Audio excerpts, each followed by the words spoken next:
Welcome back to IELTS Time. I'm your host Archer, and today we're tackling one of those IELTS Speaking Part 2 cue cards that seems easy at first glance, but can be surprisingly difficult. Here's the cue card we're working with. Describe a beautiful sky you enjoyed seeing. You should say when and where you saw it, what the sky looked like, who you were with, and explain why you enjoyed seeing it.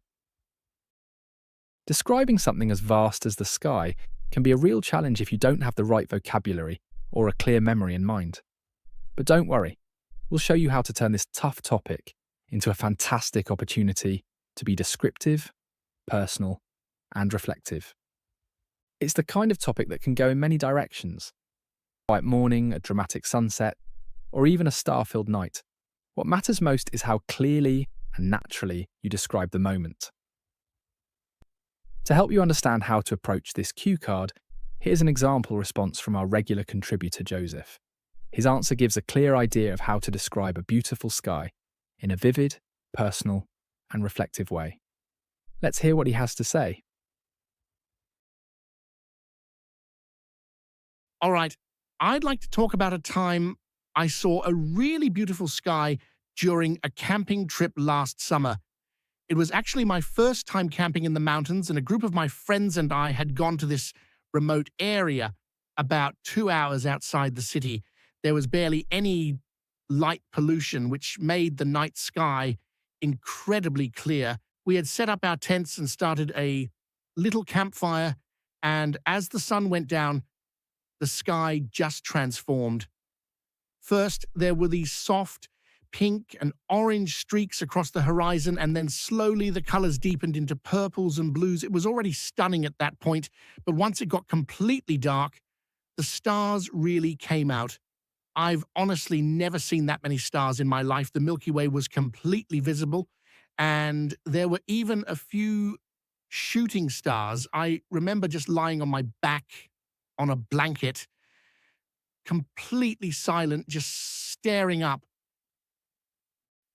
I was with a few close friends, and I think what made it even more special was how quiet everything was.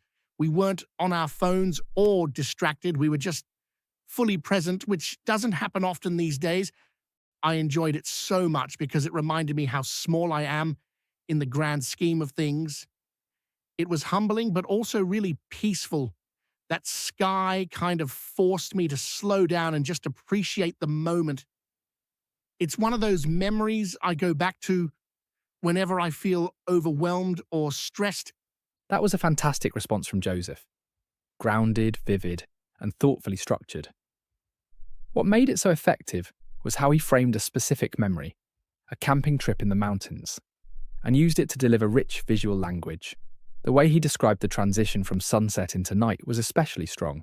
He took us from soft orange and pink streaks across the sky into deep purples and finally a clear night full of stars.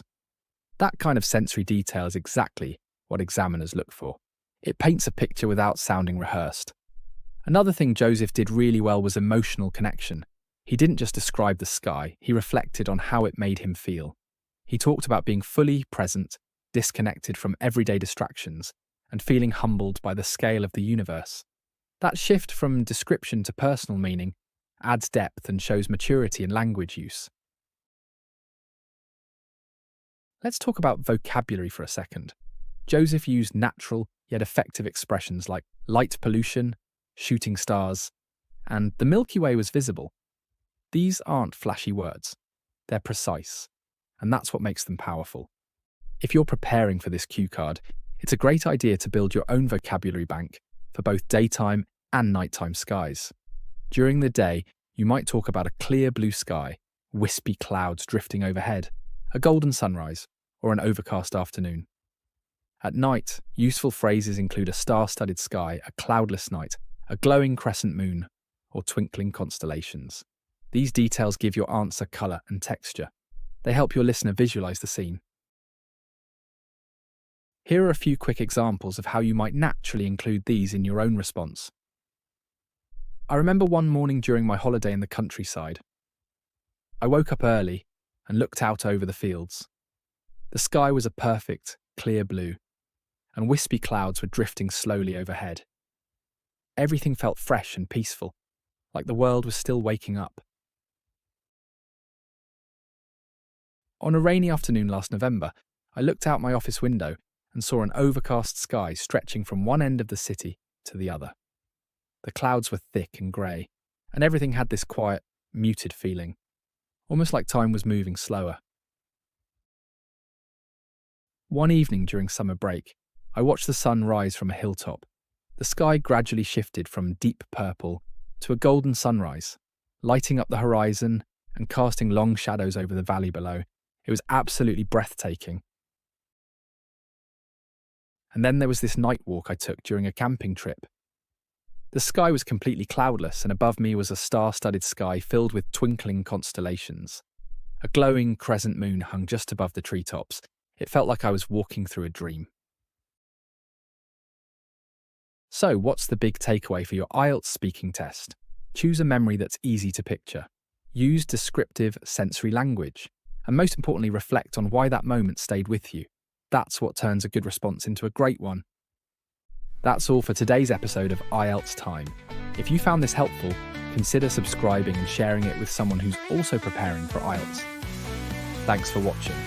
And until next time, keep speaking and stay positive.